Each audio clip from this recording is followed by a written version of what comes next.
Bienvenue dans cette nouvelle série, une série tuto matos, une série de bons choix matériels qui va s'exposer à vous toutes les semaines. Et on commence directement avec la question la plus posée quand on veut commencer la photo. Quel appareil photo choisir en 2024? Alors vous allez voir que j'ai dit en 2024, mais en réalité c'est des modèles qui datent un petit peu et c'est pas parce qu'ils sont vieux qu'ils sont pas bons, bien au contraire. Donc aujourd'hui je vais vous donner quelques boîtiers à des budgets qui sont différents, allant de 250 € à 1500 € si on veut se faire plaisir. Avant de commencer, si c'est pas déjà fait, je t'invite à t'abonner à cette chaîne YouTube. On mélange l'audiovisuel et le divertissement, et si tu veux suivre ces petits points matériels, tu sais ce qu'il te reste à faire. Dans un premier temps, si tu souhaites commencer la photo, ça sert à rien de mettre des 1000 et des 100 dans un appareil photo. Il y a beaucoup de personnes qui débutent et qui achètent des boîtiers à 1200, 1500 €. Chacun fait ce qu'il veut de son argent, mais dis-toi que si tu veux apprendre le plus rapidement possible, vaut mieux avoir un vieux boîtier avec aucune aide, avec aucune assistance, qui te permettra tout simplement d'apprendre plus rapidement le triangle d'exposition et tout ce qui est avec. C'était le petit disclaimer. Dans un budget de 100 à 300 €, tu vas pouvoir trouver le Canon PowerShoot. Alors c'est une gamme de chez Canon qui date un petit peu, mais là je vais te parler plus précisément du SX620 HS avec un capteur de 20,2 mégapixels et un zoom optique x25. Tu vas pouvoir t'initier à la photographie avec ce boîtier. Les avantages qu'il a, c'est qu'il est compact, il est léger, il a quand même un assez bon zoom, parfait si tu veux faire du voyage, et son prix est très abordable pour les débutants. Tu vas aussi pouvoir faire de la vidéo avec ce boîtier, ça va être de la Full HD 1080, mais tu vas avoir des performances assez limitées en basse lumière. Et t'as pas de 4K aussi. Oui,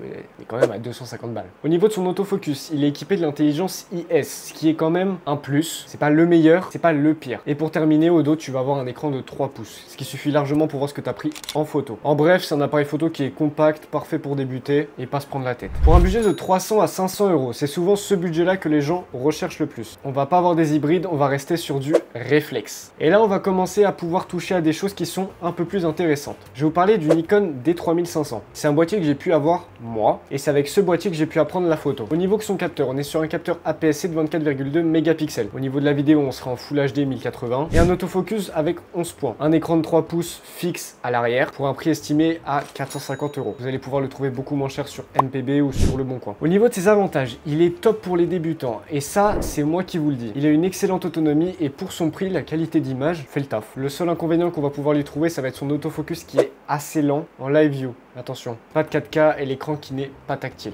Mais ça après, faut pas chipoter. En alternative, vous allez avoir le boîtier que beaucoup de personnes recommandent, c'est le Canon 2000D. Il y a une énorme communauté autour du Canon 2000D. C'est un petit peu la référence chez les débutants dans le monde de la photo. Et son prix va être similaire. Il va y avoir 2-3 petites choses qui vont différer. Mais en soi, les deux sont des très bons choix. Pour un budget de 600 à 1000 €, donc là on rentre dans un budget qui est plus que convenable. On va pouvoir trouver des hybrides. Enfin, dans un premier temps, je vais vous parler du Sony A6000. On n'entend pas énormément parler du A6000, mais c'est un très bon boîtier. On est sur un capteur APS-C de 24,3 mégapixels. En vidéo, on est toujours sur de la Full HD 1080. Et c'est là où ça diffère, l'autofocus. Avec 179 points, l'autofocus est très rapide. Pour ce qui est de l'arrière, vous avez un écran de 3 pouces qui est inclinable cette fois-ci, pour un prix à environ 750 €. Les avantages que vous allez pouvoir retrouver chez le Sony A6000, c'est son autofocus qui est ultra rapide, il est compact et léger, et il a une très bonne qualité d'image pour la photo ainsi que la vidéo. Niveau des inconvénients, on n'a toujours pas de 4K et son viseur électronique qui n'a pas très bonne réputation. Au niveau des alternatives, vous allez pouvoir aussi retrouver le A6400 qui est un petit peu plus cher ou le Fujifilm X-T30 qui cette fois-ci pourra vous proposer de la 4K pour un prix de